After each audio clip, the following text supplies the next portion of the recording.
ठीक ठीक है। ठीक।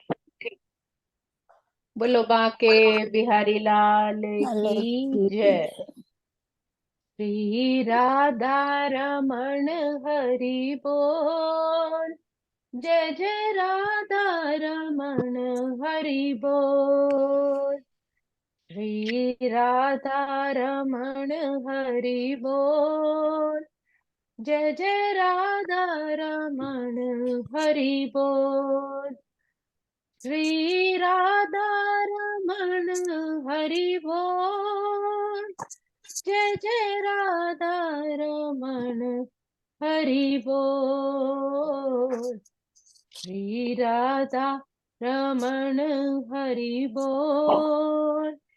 जय जय राधा रमण रमण हरि हरि बोल। बोल। श्री राधा रमण रमण हरि हरि बोल। बोल। जय जय जय जय राधा राधा रमण रमण हरि हरि बोल। बोल। जय जय राधा रमण हरि बोल। जय जय राधा रमण हरि बोल। वसुदेव सुतं देवं कंस चाणूरमर्दनम् देवकी परमानन्दं कृष्णं वन्दे जगद्गुरुम्। कृष्णं कृष्ण वन्दे वन्दे जगद्गुरुम्। जगद्गुरुम्। ॐ श्री परमात्मने नमः। नमः। तत्र ऋषि श्रीमद्भगवद्गीता अथ तृतीयोऽध्यायः। ध्यायः। हाँ जी, बापू जी की प्यारी साथ संगत जी, हम तीसरा अध्याय भगवत गीता का श्रवण कर रहे थे, जिसमें श्लोक 22 तक हमने श्रवण किए। थोड़ा सा सारांश बताते हैं। श्लोक 22, अध्याय तीसरे के श्लोक 22 में भगवान कह रहे हैं कि हे पृथा पुत्र, तीनों लोकों में मेरे लिए कुछ भी कर्म नियत नहीं है। ना मुझे किसी वस्तु का अभाव है और ना आवश्यकता ही है, तो भी मैं नियत कर्म करने में तत्पर रहता हूँ। भगवान कर्म योग की महिमा बताते हुए स्वयं का उदाहरण दे रहे हैं। इस श्लोक में कह रहे हैं, भगवान कहते हैं कि हे पार्थ, तीनों लोकों में मुझे कोई भी कर्तव्य यानी करने योग्य मेरा कोई कार्य नहीं है, क्योंकि मुझे कुछ प्राप्त करना है ऐसा भी नहीं है, या मुझे कुछ प्राप्त नहीं हुआ ऐसा भी नहीं है। पर ऐसा होते हुए भी फिर भी मैं कर्म करता रहता हूँ, क्योंकि सब परमात्मा का ही दिया है। अवतार लेकर जब पर ब्रह्म परमात्मा इस सृष्टि में अवतरित होते हैं, तब एक आदर्श स्थापित करने के लिए अखंड कर्मरत होते रहते हैं।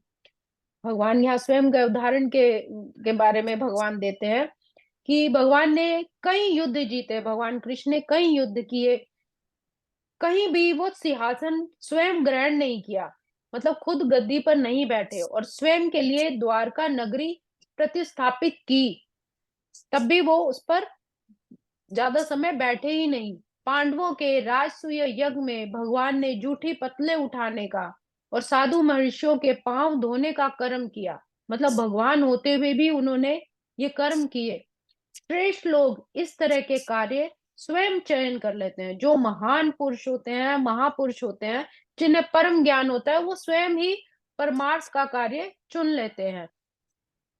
जब अर्जुन ने चयन किया, तब भगवान सारथी का कर्म भी ले लेते हैं और अर्जुन ने भगवान के हाथ में अपने घोड़ों की लगाम दे दी। उसी के साथ साथ अर्जुन की इंद्रियों की लगाम भी भगवान के हाथ में आ गई। युद्ध के दौरान प्रतिदिन सूर्यास्त के बाद जब सभी संध्या वंदन के लिए जाते, तब भगवान घोड़ों की शल्य निकालते, उनके जख्मों की मरहम पट्टी करते, उन्हें खिलाते पिलाते उनकी सेवा करते। इस प्रकार का वर्णन महाभारत में आता है और इस प्रकार का आचरण भगवान प्रस्तुत करते हैं। मतलब सर्वज्ञानी सर्व पार ब्रह्म परमेश्वर होने के बाद भी वो एक सामान्य हर काम करते रहे। और यहाँ पर वही अर्जुन को समझा रहे हैं कि क्षत्रिय के नायक के रूप में भगवान कृष्ण कुरुक्षेत्र की युद्ध भूमि में कार्यरत हैं, क्योंकि क्षत्रिय का धर्म है कि दीन दुखियों को आश्रय प्रदान करना। यद्यपि वे शास्त्रों के विधि विधानों में सर्वदा ऊपर है, फिर भी वे ऐसा कुछ नहीं करते जो शास्त्रों के विरुद्ध हो। मतलब अपना कर्तव्य उन्होंने जरूर करना है, और हर मनुष्य को अपना कर्तव्य करना ही चाहिए। अब आगे के श्लोक क्रमांक 23। यदि यहं न वर्तेयं जातु कर्मण्यतन्त्रितः मम वर्त्मानुवर्तन्ते मनुष्याः पार्थ सर्वशः। यहाँ भगवान कह रहे हैं, क्योंकि यदि मैं नियत कर्मों को सावधानी पूर्वक ना करूं तो हे पार्थ, ये निश्चित ही सारे मनुष्य मेरे पथ का ही अनुगमन करेंगे। भगवान कहते हैं कि हे पार्थ, अगर मैं सावधानी पूर्वक दक्षता से काम नहीं करूं तो सभी मनुष्य, सभी जो भूत मात्र मेरे ही कर्म का अनुसरण करेंगे और सारी सृष्टि की हानि होगी। मनुष्य सब प्रकार से मेरे ही मार्ग का अनुसरण करते हैं।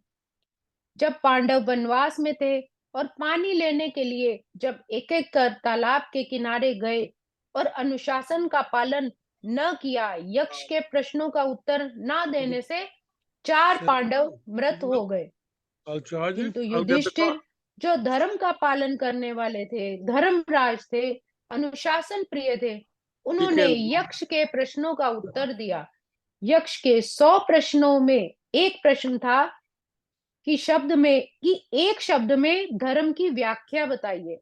भगवान यक्ष ने युधिष्ठिर से ये प्रश्न किया कि धर्म क्या है, आप एक शब्द में बताइए। तब युधिष्ठिर ने कहा, दक्षता एक शब्द में धर्म की परिभाषा है। मतलब दक्ष होना, दक्षता, यही धर्म की परिभाषा है।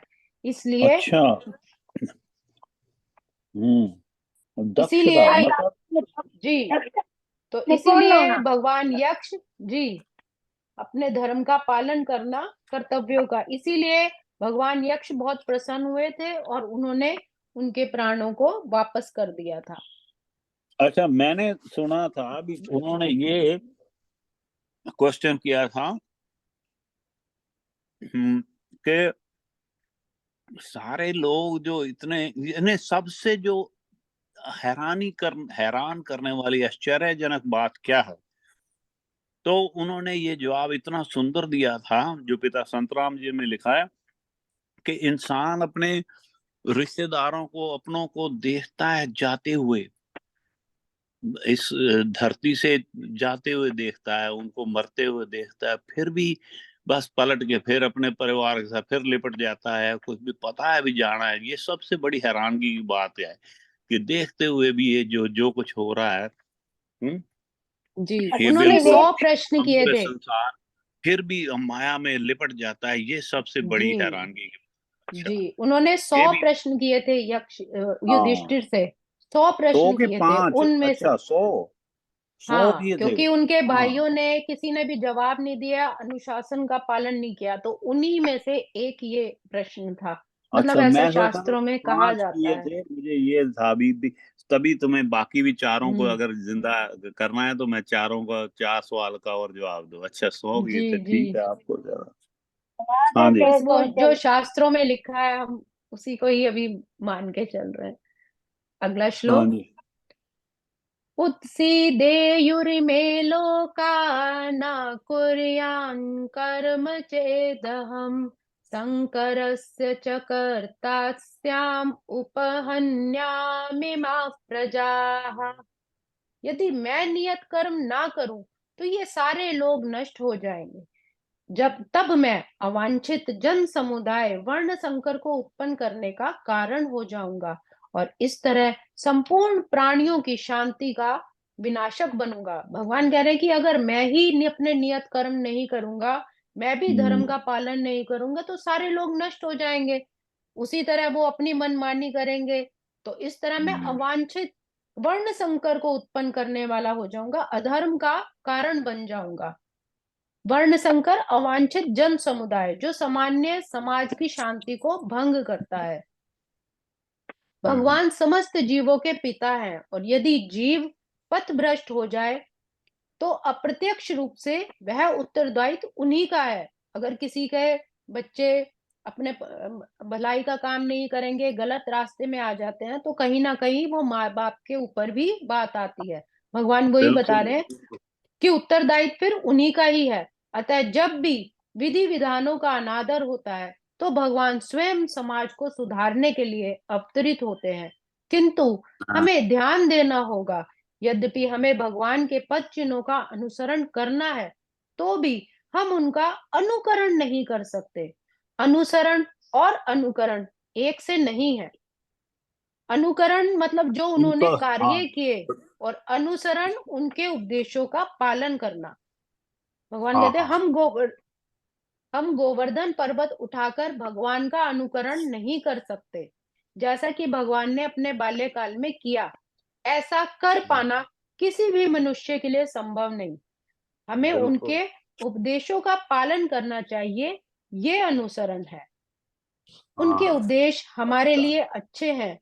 मनुष्य को सावधान रहना चाहिए कि वह उनके कार्यों का अनुकरण न करे बल्कि उपदेशों का अनुसरण करे। उसे शिव जी के अनुकरण में विष का समुद्र नहीं पी लेना चाहिए।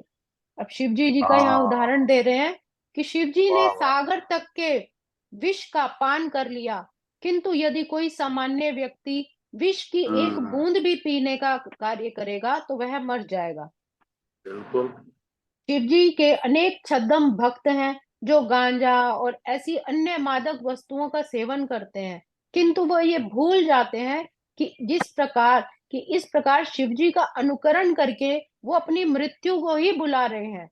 इसी प्रकार भगवान कृष्ण के भी अनेक छद्म भक्त हैं जो भगवान की रास लीला या प्रेम नृत्य का अनुकरण करते हैं, किंतु वो ये भूल जाते हैं कि गोवर्धन पर्वत को धारण करने वाले भगवान कृष्ण ही है और गीता का ज्ञान देने वाले भी भगवान कृष्ण ही है। अतः सबसे अच्छा तो यही होगा कि लोग शक्तिमान का अनुकरण न करके उनके उपदेशों का पालन करें, उनके बताए हुए मार्ग पर चले और हर व्यक्ति को अपना कार्य सावधानी से ही करना चाहिए, तभी हम परमात्मा के मार्ग का अनुसरण कर पाएंगे। अगला श्लोक। सक्ता कर्मण्य विद्वांसो यथा कुर्वन्ति भारत कुर्यान् द्विजान् तथा सक्तश्चिकीर्षुर्लोक संग्रहम्। जिस प्रकार अज्ञानी जन फल की आसक्ति से कार्य करते हैं, उसी प्रकार विद्वान जनों को चाहिए कि वो लोगों को उचित पथ पर ले जाने के लिए अनासक्त रहकर कार्य करें। एक कृष्ण भावना भावित मनुष्य तथा एक कृष्ण भावनाहीन व्यक्ति में केवल इच्छाओं का ही भेद होता है। जो परमात्मा की भक्ति में लगा रहता है, ऐसे व्यक्ति कभी ऐसा कोई कार्य नहीं करते जो उनको अध्यात्म के विकास में सहायक ना हो। मतलब हमेशा वो वही कार्य करते हैं जो भगवान को प्रिय होते हैं। भगवान कहते हैं कि हे भारत, जिस प्रकार कर्म में आसक्त रहते हुए लोग कर्म करते हैं, उसी प्रकार उनकी आसक्ति चली गई है। कर्म की भी आसक्ति नहीं रही, फल की भी आसक्ति नहीं रही और कृतित्व का अहंकार भी नहीं रहा। ये ही ज्ञानी की उच्च अवस्था है। मतलब उन्हें कौन सा कार्य करना है, क्या कार्य करना है, उन्हें किसी तरह का कोई अटैचमेंट ही नहीं है और इस कार्य को करके क्या फल मिलेगा ये भी कोई अटैचमेंट नहीं है और कृतित्व का अहंकार भी नहीं रहा कि ये काम मैंने किया है, ये मेरी वजह से हुआ। जब ऐसा भी मन में भाव नहीं आता तो भगवान कहते हैं वो ज्ञान की उच्च अवस्था है जिसमें मैं, मेरा, ये सब चीजें अहंकार से वो परे चला जाता है। जो काम करता है परमात्मा के निमित्त होके करता है, सत्कर्म करता है और बिना किसी लालच या आसक्ति के करता है, तो वो ही विद्वान कहलाता है। उस विद्वान व्यक्ति को ही लोगों को अच्छे मार्ग पर प्रवृत्त करने के लिए कर्म करते ही रहना चाहिए। फिर उस विद्वान व्यक्ति का ये जिम्मेदारी हो जाती है कि वो ऐसा कार्य करे जिससे दूसरे लोग भी अच्छे मार्ग को अपना सके। मतलब एक बार जो एक विद्वान हो गया, जिसने परम अवस्था पाली, तो फिर उसकी ये सबसे बड़ा उसका कर्तव्य हो जाता है कि वो दूसरे भटके हुए लोगों को भी उस मार्ग पर ले जाए, उन्हें सतमार्ग से जोड़े। अर्थात एक बार ज्ञान प्राप्त होने के बाद भी निरंतर ध्यान करते रहना चाहिए, और इस तरह दूसरे भटके हुए व्यक्ति को भी सत्कर्म के राह पर ले जाना चाहिए। ये फिर उसका कर्म हो जाता है। आज के श्लोकों को हम यही विराम देंगे, कल आगे के श्लोक श्रवण करेंगे। ओम श्री परमात्मने नमः। ओम श्री कृष्णार्पणमस्तु। हरे नमः, हरे नमः, हरे नमः। आज हमने श्लोक श्रवण किए 23, 24 और 25। कल आगे के श्लोक करेंगे। ठीक है, बहुत सुंदर। ऐसे हैं